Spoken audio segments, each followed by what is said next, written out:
Welcome, travelers of the fog. Over the years, the entity has pulled many of us into its realm. Forced to undergo countless trials, we rarely have time to question the nature of our imprisonment.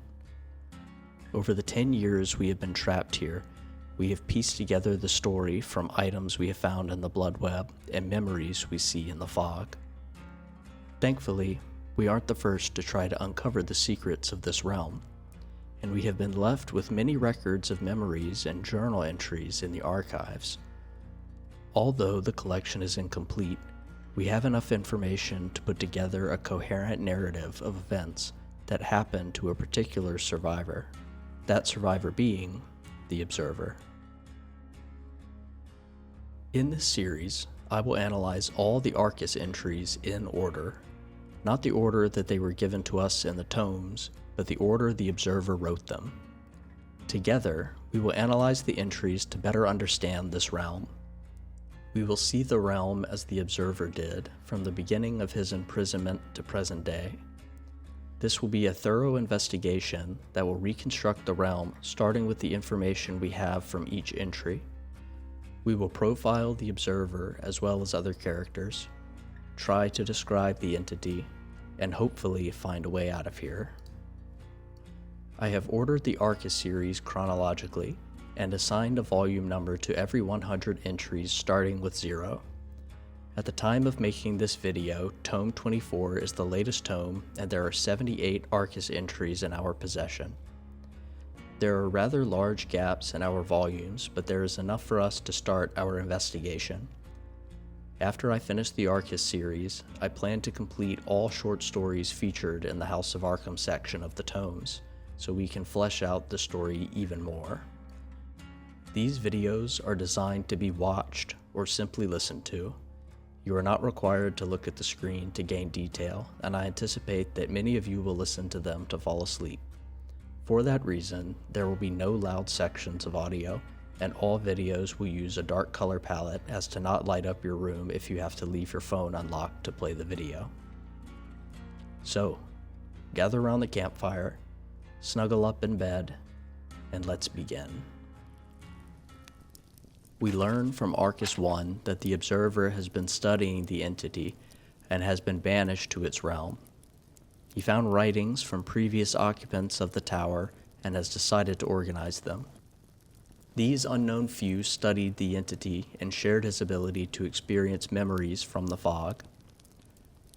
The Observer also includes some of his past writings he found amongst the unknown few's journals that he is calling Notes Obscura, or just Obscura, nerd. We only ever get 2 Notes Obscura entries presented in Tome 6 and 7. In Obscura Unknown Prisoners from Tome 6, the Observer writes that he has found journals from the previous occupants and has identified 8 or 9 distinct voices among them, some similar to his and some more insane. In the basement, he finds a pile of short stories that were set on fire and then quickly extinguished with a putrid sludge. I presume that the person who set them ablaze was also the one who extinguished them, suggesting a temporary lapse in sanity. What's interesting here is he specifically says he may have found his first ramblings amongst the half-destroyed journals. The tower was in disrepair when the Observer arrived, and many of the journals, like what is discovered in the Chamber of Blood, are piled up and damaged. Why would his older writings be in the piles of damaged journals? Since this was written in Arcus 2, Tome 6, we are led to believe that he has only been in the tower for a short time. He has only just now started organizing journals. It is strange that he would find his own writings within damaged piles and know that they were his. The second Notes Obscura in Tome 7 tells us that the tower itself is alive. Doors that should lead to empty rooms lead to entire realms, and then, upon opening again, lead to empty rooms. We see the living nature of the tower in the first cinematic featuring the Observer in Tome 1, with the movements of the bookshelves and oscillation of light around the opulent chandelier. Let's talk about this cinematic for a bit.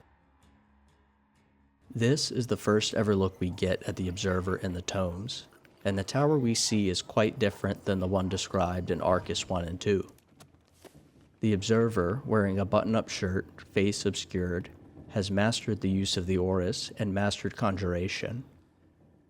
Furthermore, the tower is in fantastic shape and every tome is in its place except for one.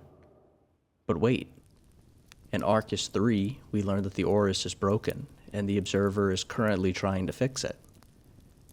So was the first cinematic a glimpse into the future given to us by the developers just to introduce the archives? The next entry gives us our answer. Arcus 4, Tome 7, further establishes the foundation of our story. We learn about one of the unknown few the Observer has named the Mad Designer, and we learn about 17 versions of the same story, written by 17 versions of the same author found in the Chamber of Blood.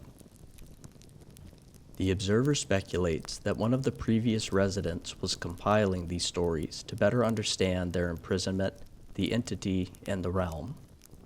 How exactly these stories were collected is unknown to the Observer at this time, but the compilation of the different yet similar stories reminds him of Universis Alveo, a theory that suggests that the human mind might very well be equipped with a powerful networking mechanism that reaches out to other worlds for wisdom and knowledge from our other selves.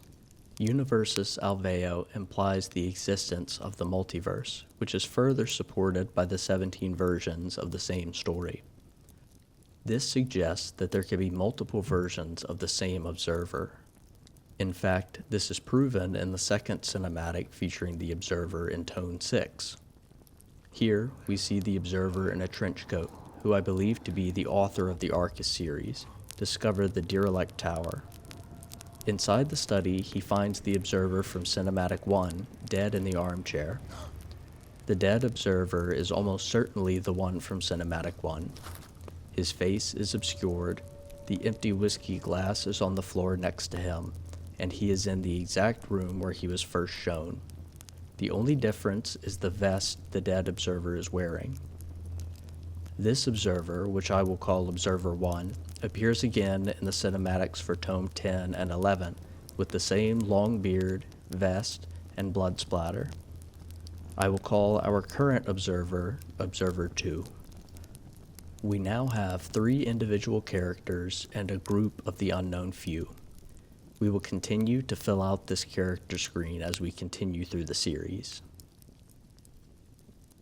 Let us now move to Arcus 7 and 8. Note that these entries were meant to appear in Tome 2 but were unreleased.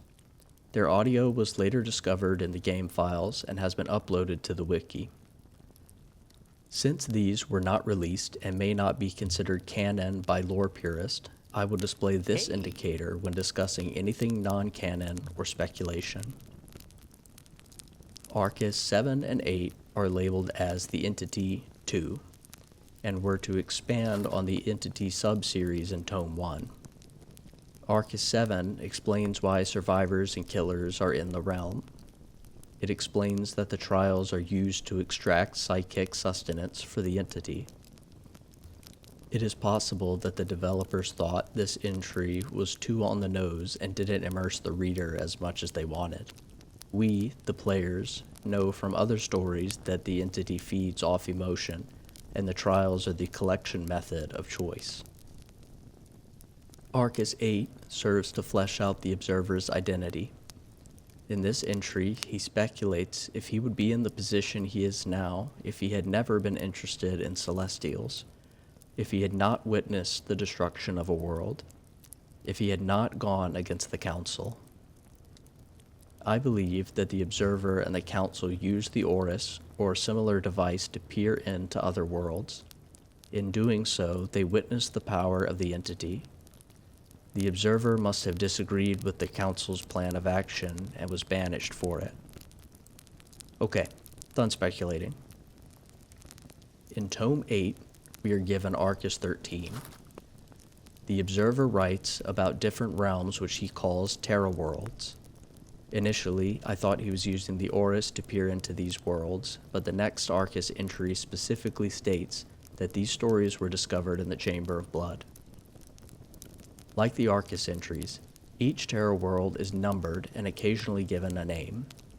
In Arcus 13, he discusses the same Harbinger podcast that exists on the parallel worlds of Terra 238 with Hannah and Justin, Terra 717 with Hattie and Jordan, Terra 719 with unnamed host, and Terra 1315 with Haley and Jaden. Though contradictory at times, each podcast is run by the two siblings and is dedicated to investigating an entity-worshipping cult. Hattie, from Terra 717, discusses the phenomenon when the entity's realm overlaps with the real one. From this story, the observer learns that some broken or traumatized people have the ability to manipulate the overlap and gain knowledge otherwise unattainable. The Omniverse is confirmed and called out by name in Arcus 27, Tome 10. The observer states that there are multiple stories of Hattie and Jordan, and he believes that there are multiple versions of them trapped in the realm.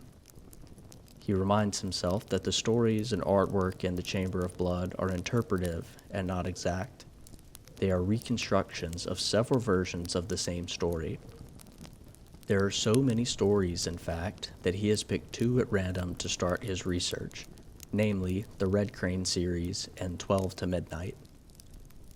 At this time, he is specifically researching the Black Fog and how the characters in the stories have interacted with it. From Arcus 27 to Arcus 34, both contained in Tome 10, the observer continued his research of the fog. There are countless stories about mist or fog in the chamber, and not all of them have to do with the entity. He questions why fog, and not just black fog, has inspired so many stories. This is strange to me. Nowhere in the tomes have I read about a fog not related to the entity. Every story in the tomes, from killer and survivor stories to House of Arkham stories, are all specifically about how the entity sucked them into its realm. From what we know up to Arcus 34, the entity exists in a realm connecting all other realms of the multiverse together. Black fog is one of the ways the entity manifests in the physical realm. The existence of other fogs raises the question, are there other beings on the same level of existence as the entity? This is implied by the observer in Arcus 8, where he mentions his interest in celestials. But if you don't want to use unreleased Arcus entries as evidence, the observer also alludes to the existence of other celestials/ancients in Arcus 3, where he says, one of the lessons of those on assignment within the boundaries of an ancient.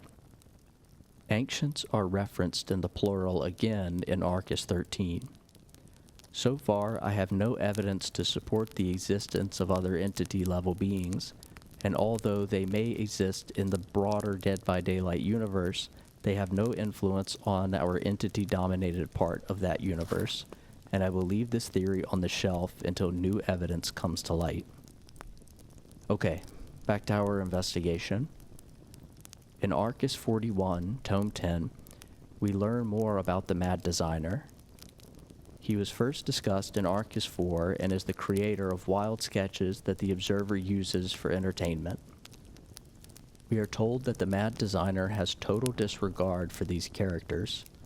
It seems to me that the Mad Designer is a previous observer that strays far from the standard deviation of observer personalities. I am almost certain that we will see the Mad Designer again later in the Arcus entries under a different name, or names rather. The next Arcus entry is presented to us in Tome 18. Not just the next entry in chronological order, but the very next entry in the Observer's Journal, Arcus 42. He may not be able to traverse realms yet, but between Arcus 42 and 54 in Tome 1, he repaired the Orus. The observer has continued his research of the Black Fog and has noted that memories or imprints of beings from multiple Terra worlds are contained within it. He says it is as if the entity absorbs psychic energy and thoughts as it travels through the cosmos. We have already learned that the entity feeds off emotions from Arcus 7, but that entry was unreleased. Arcus 54 is the first official proof that we have of this fact. Next in the entry, the observer remarks on 3 discoveries he made using the now functional Auris. First, the fog, and by extension the realm, is rich in auric particles, leading the observer to believe this realm is mostly consciousness. This explains the ever-changing nature of the realm and the abundance of terrifying creatures that I believe the entity models off of people's fears. The observer specifically states that the fog is rich in auric particles, implying that it is mostly consciousness, but not completely. This explains the many items and add-ons that we find in the blood web, and probably explains other material things in the realm like the Observer's Tower and the various maps like the Macmillan Estate, and of course, the hooks. The second discovery was that the Observer could manifest things from rifts in the fog. We already saw that Observer 1 had this ability, and Observer 2's recording of this discovery suggests that each observer's existence is cyclical. When one observer dies or just goes missing, another observer from a parallel Terra world eventually takes his place, repeating the cycle. The observer cycle is just a theory of mine, but we have ample evidence to support it. We see Observer 2 find Observer 1 dead in the Tome 6 cinematic. We learned that there have been multiple previous observers who have all written on the same topics found in the Chamber of Blood, and we will later see the observer's passion for whiskey and golf. But I'm getting ahead of myself. What's the last discovery? The third discovery was that the entity is composed of a high concentration of auric particles, suggesting that it is one of the original ones, an ancient. This confirms my previous theory that there were other ancients/celestials, but again, no evidence other than their existence in the broader universe is given. This discovery does give us a piece of information previously not had. Ancients are beings of mostly consciousness. I believe that since the ancients are the original ones, as the observer calls them, then the originals were also the creators of the physical universe. Again, just speculation. Arcus 54 provides us with fundamental knowledge that we need to understand the entity and its realm. I believe that is why the writers gave it to us in Tome 1. It provides us with a fundamental understanding of the realm, just like the Tome 1 cinematic provides us with a fundamental understanding of what the Observer and the Auris are capable of. Arcus 54 and Cinematic 1 provide the setting for all stories in the archives.